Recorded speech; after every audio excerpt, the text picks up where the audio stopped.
With all of the unfortunate negativity that is happening in our world, and even our own little tiny bubble of the world here at Faith Lutheran, I thought we could take a break from that and focus on some more positive things in our lives. It's hard to believe that we are going to be celebrating Christmas uh, just a little bit more than a week from now, and everything that goes along with Christmas.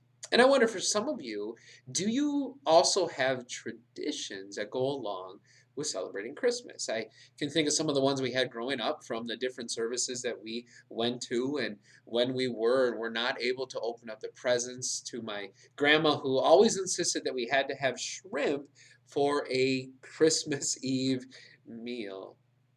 I remember a tradition that was kind of passed down to me, and that was to make these cracker cookie things where you take club crackers, put peanut butter on, put another club cracker on, and then dip it in some kind of milk chocolate.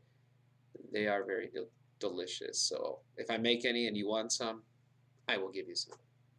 As far as my family now, we are still trying to work through some different traditions. I think once we get settled in more here in Fond du Lac, we can come up with those. But I know one of the traditions that I had was that we would always decorate our home way sooner, earlier than anyone else would in our neighborhood. And I know some of our neighbors kind of made fun of us for that, but I always had the last laugh because I was out there when it was still nice outside, and they were out there when it was snowing, and I was inside sipping my hot chocolate.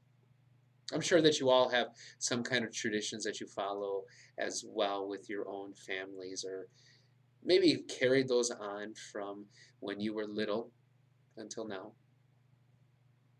But all of those traditions were only made possible because of one event. And quite honestly, we don't even know when that event took place. It's the birth of our Savior. However, we do know it took place. We do know that it is a fact. As often as people who don't believe in Jesus and what he did, they can't take away from the fact that Jesus was born. In our Bible that we have from Luke chapter 2, that very first paragraph that we can read, I know it's kind of the boring part. It does get us into a little nostalgia as we begin it, but this is the facts. There's a reason why Luke recorded these exact words, because it shows the time when Jesus was born, a fact. In those days, Caesar Augustus issued a decree that a census should be taken of the entire Roman world. This was the first census that took place while Quirinius was governor of Syria. It's a fact.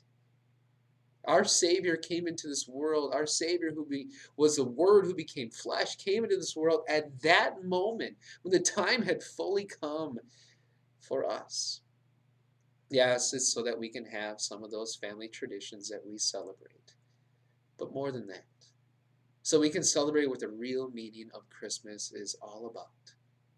Our Savior keeping a promise to come here, to live for us, to die for us, to rise for us, so that we will celebrate not just Christmas, but an eternity with that Savior.